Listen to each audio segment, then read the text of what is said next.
All right. Well, thank you for having us, and thank you for organizing this again, Celia. It's great that we have this platform where we can talk about UX-related topics or game UX-related topics.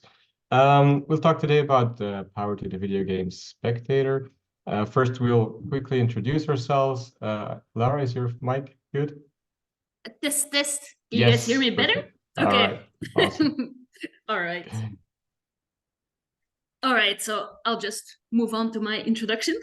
So hello, everyone.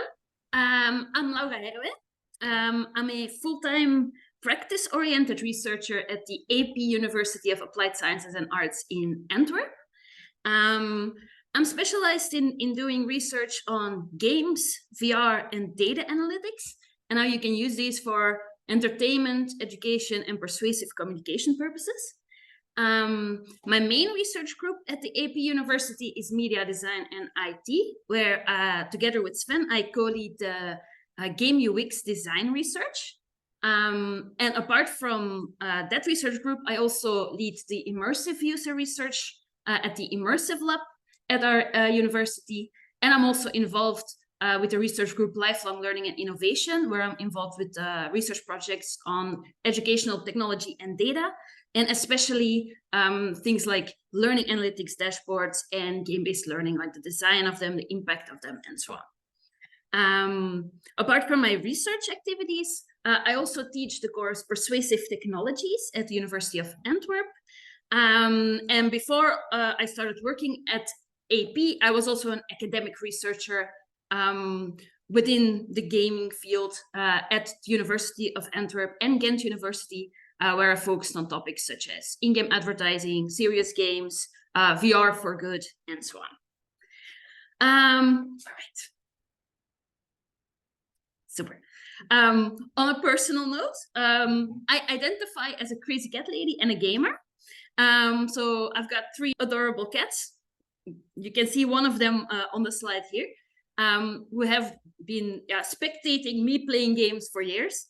So on the slide here, you can see my cat Sherlock, 10 years ago watching me play Guild Wars 2, and last year watching us play Call of Duty Warzone.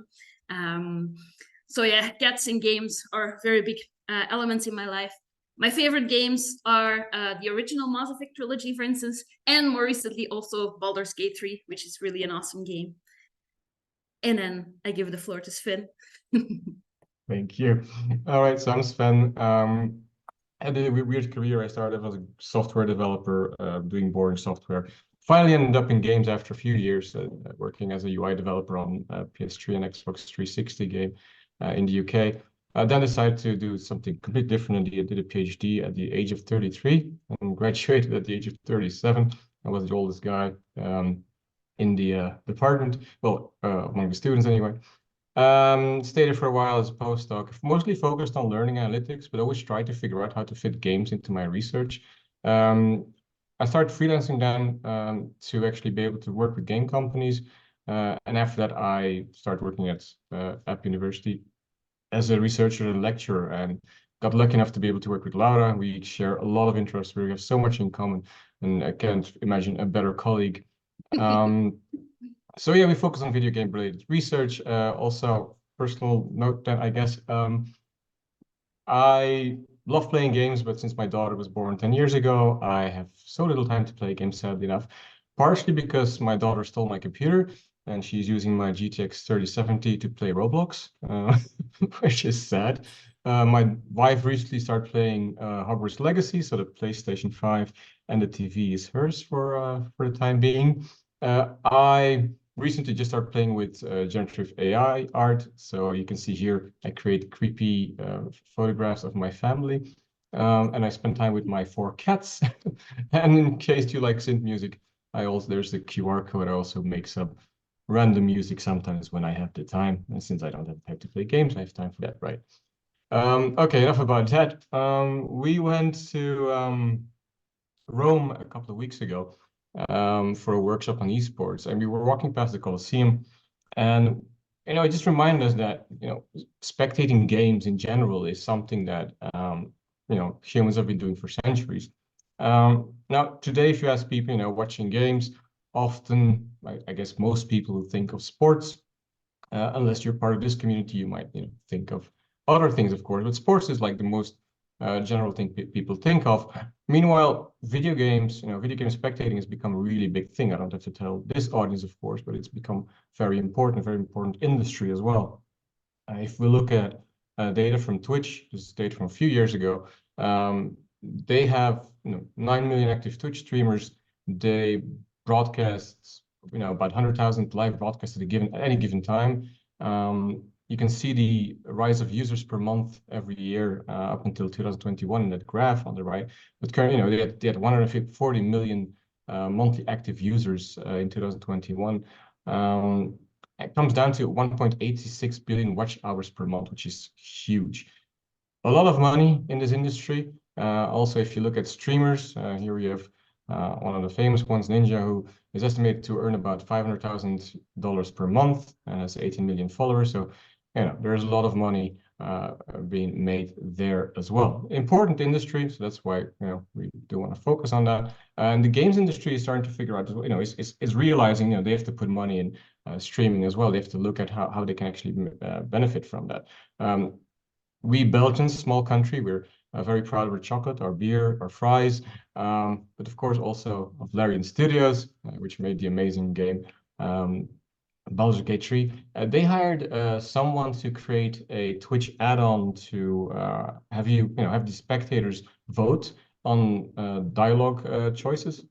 So influencing this, the person streaming what they should answer during these dialogues. So again, we're starting to see this more and more, and how the games industry is like start to realize, okay, we have to really focus on this. Now, why do people watch these games? Why do people, instead of playing, why do people watch? There's lots of research on this topic. We've done some a couple of years ago as well. Here you can see some examples. People, want to learn about a specific game, want to see someone skilled play, go there for social interaction. They want to be part of a community. There are some other ones like just physical attractiveness, for example, is also one reason why people actually watch people play video games. So also video game streaming platforms cater to a large audience. Anyone with any kind of interest will find some kind of game that's fun to watch. And here we have Stardew Valley. Some people watch mobile games, maybe to learn about tactics or whatnot. To find these streams, to watch these games, most people know this, the Twitch interface, but this is what it is, and we're not completely happy about that. That's what our research is about, and I'll let Laura explain it further. Yes, so like Sven said, there has been quite a lot of academic research also already on why do people actually like to spectate games, and we wanted to take a further look at this with our study to see or to get insights from this and then use them to improve game streaming UX, so people's experience on game streaming platforms like Twitch, and specifically their search and exploration experience, but I'll get to that a little bit later. So previous academic research, it had already identified various spectator motivations and personas, ranging from just spectators who just want to enjoy themselves to spectators who are in it because they're looking for more information on gaming products or because they want to develop their skills watching expert players, to spectators that are just looking for emotional connections, some distractions, some escapism, and so on. And furthermore, we also saw that there was quite a lot of research that had also found that game spectators find other attributes of the stream and streamer of importance when they're looking for something to watch. So we call these streamer affordances. And these involve things such as the streamer's personality, their gaming skills, their gender and their sexual orientation, their voice, their speaking style, the type of people that are present in the chat room atmosphere, and so on. They all play an important role when people are looking for something to find and deciding on which stream to watch.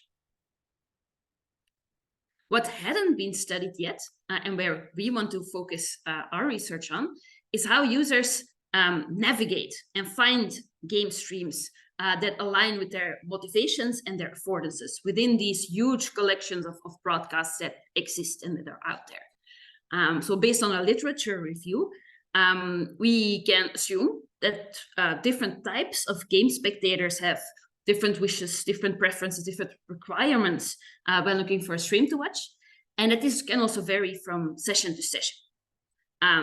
However, game streaming platforms such as Twitch, they actually rely mostly on recommender systems, and they provide very little control to the user. For instance, they prioritize things such as current subscriptions, follow channels, and recommendations, and they provide only very basic, actually, refinement mechanisms such as browsing by game or game category and filtering on viewer count. And as such, we hypothesize that when people are looking for something really specific or a bit of the beaten path, it might not be that easy to find. And therefore, we were interested in studying two major research questions. First of all, which characteristics, searching behavior, streamer affordances, and motivations could be identified among game spectators? And subsequently, which design choices we can put forward that can improve the search and exploration experience of game streaming users. And we decided to use Twitch as a case study, as it is a dominant game streaming platform. And to be able to study these kind of research questions, we carried out an online survey, a Qualtrics survey, and we carried it out among frequent users of the Twitch game streaming platform. And with our survey, we reached, I think, 185 people, of which 124 filled out the survey entirely. So we did our analyses on these complete responses. The socio-demographics of our respondents, they matched with those from Twitch users in general, with most respondents being in their 20s, 76% being male, and so on. And in our survey, we measured several things. So a couple of variables, we measured game spectator characteristics, such as their usage of Twitch, their preferred games, game and stream genres, and so on. We also looked at their usage of the different searching, browsing, sorting, and filtering options on Twitch. We asked them which stream and streamer attributes that they found important, showing them a list of 31 options, for instance, ranging from streamer personality and appearance to gaming skills, equipment, chat room atmosphere, and so on. And finally, we presented a list of 24 motivational statements, asking respondents why they like to watch gaming streams on Twitch. And from this data that we gathered, we were able to identify 6 big motivations among our survey participants, with watching game streams for fun and entertainment being the most important one, followed by watching because it passes the time and because it's become a habit, watching because you want to discover new games, watching because you want to become better in a game and learn some tips and tricks, watching because you don't want to feel lonely and to get socio-emotional support, and finally, watching because you like to interact with streamers and other spectators. And next, so based on this, we investigated the relationships between our identified motivations on the one hand and all the other variables that we measured. And we discovered different patterns accordingly. So based on our results, we came up with 3 personas for game spectators, so just for the respondents that we involved in our survey, who we found to be engaging with the game streaming platform differently. Searching and browsing it differently, for instance, based on why they were watching. Our first persona is Alex, who we called the social interaction seeker, for example, who deeply values the interaction between the streamer and the audience and enjoys participating in the chat room.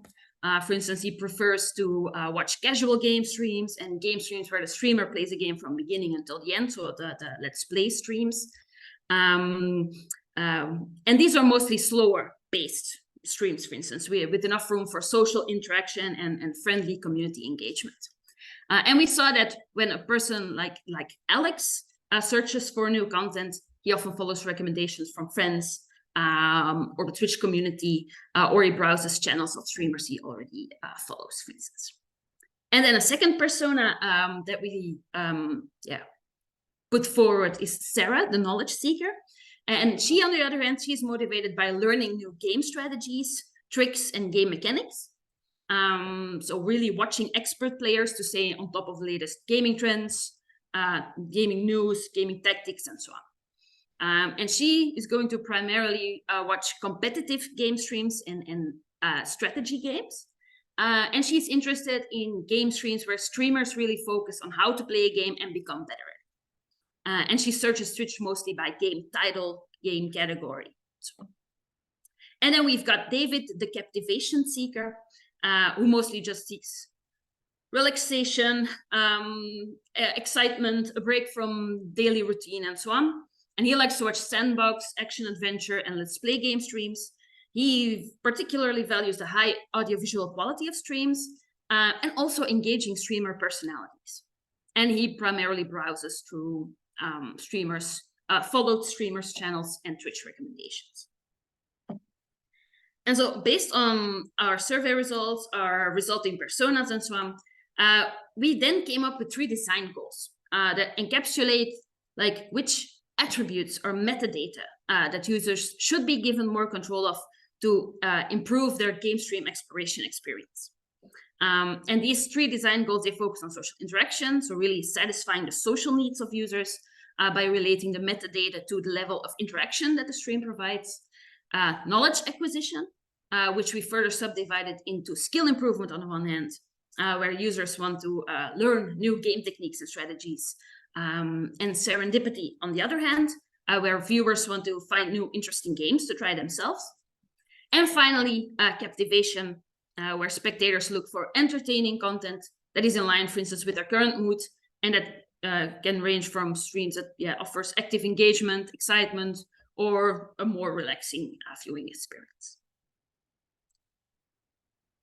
And then based on this, we came up with categories and lists of parameters that could be used to control and refine the recommendations. So guiding spectators' search on game streaming platforms more efficiently. I'm just going to give a couple examples because it's too much to go over everything. But for instance, for social interaction, recommender system tweaks could relate to the community aspect and could involve things such as given more control over the viewer count, where, for instance, we see that a low number of viewers could indicate that a streamer is very approachable, for instance, while a high viewer count can indicate that maybe direct interaction with the streamer is a little bit limited, but the community might be more active and social and so on. All right, let's see. And then with all of these different design goals and parameters in mind, we started up a user-centered design process to create a better search and exploration experience for game streaming spectators. So the last couple of months, we've done several workshops and so on, gathering feedback on our ideas, generating new ideas.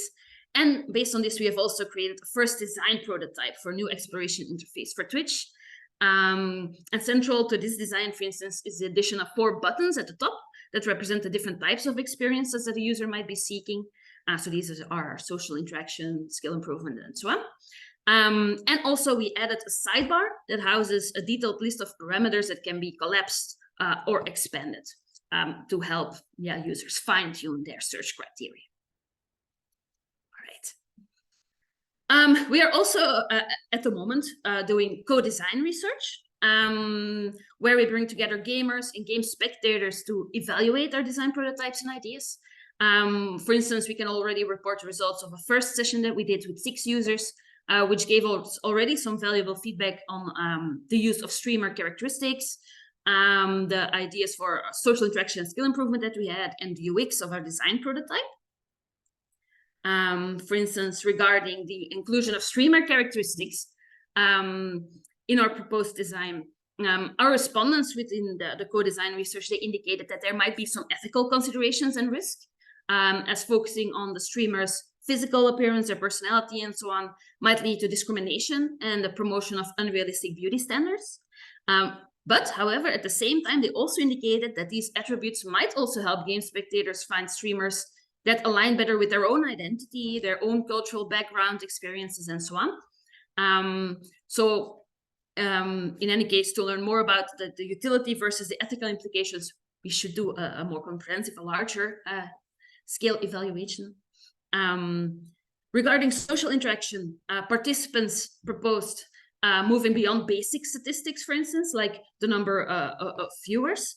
For instance, they recommended taking into account viewer count over specific time intervals, such as the past week, the past month, and also things like chat per minute, as this could reveal the stream's growth trajectory. It could highlight trending streamers. It could say something about chat engagement levels and so on. And they also liked parameters to assess the quality of the chat, such as, for instance, using crowdsourcing methods to collect data on chat quality, chat atmosphere, and so on. With skill improvement in mind, an example of feedback that we got was that a streamer's online ranking might be a good gauge for their proficiency in a specific game. And it would also be interesting to be able to search on game metadata, such as the mode or the difficulty that the streamer is playing, the weapon or the class that they are using, and so on. And finally, we got some interesting feedback on the UX of our design prototype as well, namely that the 4 buttons that we included were inviting. They found that interesting, but that the sidebar might be too overwhelming. And participants also proposed like a wizard-like approach where users, when they were selecting a motivation, would have the choice to either view the results directly or be guided through the parameters that they want to modify in steps, and that, for instance, the result of that process could be saved in presets and so on. All right. So that, in a nutshell, for our 2 studies.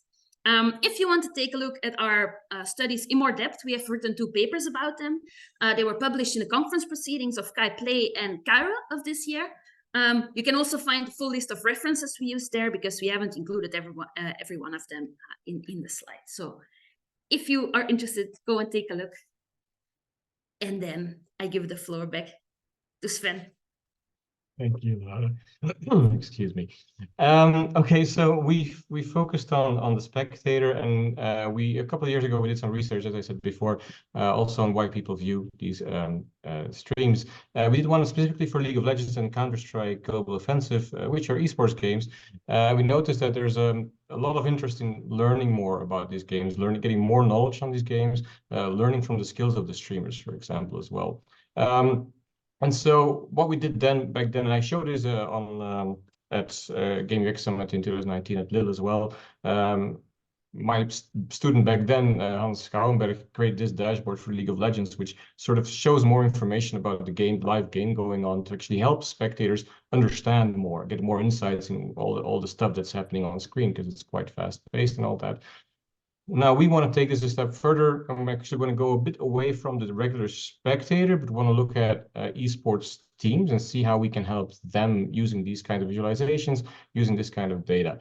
I'm talking a little bit fast because we only have 5 more minutes left. So we're actually starting just this academic year. We're starting with the new project called BEAT, which stands for Better Esports Analytics for Teams. Excuse me. It's a 2-year research project, which we're doing together with Grid Esports. They're pretty much the biggest player in game analytics, as a game analytics platform. They have a collaboration with Valorant and League of Legends. They also have data of Counter-Strike and all other kinds of games. Funny thing is, the student that was working with me on that dashboard, he's a very important part of Grid. Helped start that company up, helped with all technical aspects of it. So it's fun to be able to work with him again 5 years later. We're quite excited about this project. It's only recently started. So we're probably focusing mostly on these 2 games, Valorant and Counter-Strike 2. To start the project off, what we actually did was organize a workshop, as I mentioned before, back in Rome a couple of weeks ago. My hair was a bit longer back then. I think it's better now. These are the authors of the different papers that were submitted to our workshop, and they present their work as well from all over the world, which was quite interesting. Very interesting talks. I want to highlight quickly 2 of them. One was from Danielle, who is doing a PhD, and she's actually working around the mental health of esports players. She's looking to build all these kind of prototypes to help them in different aspects of their daily life. For example, the left one is a visual novel, which she's creating to help them deal with toxicity and all that, and to learn more about that. And then on the right, we have meditation and breathing applications to help esports players, meditate and become calmer and deal with the quite stressful life they actually do have. Sorry for the coughing. I'm sick every time I have to do a presentation for some reason. Minglei, she did a very interesting presentation on an interesting paper on AI win prediction during live streams. And one of the interesting things she mentioned was how people might become disengaged with the stream, or actually will turn off a stream when AI prediction becomes too accurate, because if you know who's going to win, why should you watch the game, right? Anyway, these papers and the other ones, they're really interesting. If you want to read them, just send us a message. We can send them. They're very, very well written and very well done. Very nice research. To finish off, we are part of the Media Design IT Research Group, right, of the Alp University of Applied Science and Arts. We focus on applied research, which is quite important. We're not like proper, the academic research, which is blue sky, whatever you call it, sort of research. We focus on helping companies, helping the industry. That's what we do research for. So we are also in service to the industry. So please do reach out if we can help with anything, if you have projects in mind or whatever. What can we offer? We can offer advice. Apparently the first one is free, like a proper drug dealer, I guess. We can do user research. We can organize workshops, on specific topics. We also have plenty of students. So if you want student projects, if you want students to be working on anything of interest, do let us know. We also organize internships. And as I said before, we do applied research. So we do applied research projects. We're doing one now, 2 years on esports. But we're open to a lot of topics as long as it's game and game UX related, of course. For our current research, we're still looking for more esports teams to talk to. So if you know anyone who plays esports, who's professional or even not a professional, but just is organized in a team or whatever, or esports game developers, do reach out to us, because we want to talk to you and we want to learn from you to advance this research and to help esports teams get better at what they do and make their life much more usable. So that's pretty much it. I kind of rushed this last couple of slides. Do connect with us on LinkedIn, send us messages, whatever, even if you just want to chat about something random, do reach out to us. Hopefully this was a little bit interesting to you guys, and thanks for listening and thanks for having us. Thank you so much, Sven and Laura, for sharing all these insights with us. We said we do not have time for questions, but thank you for cutting it right on time.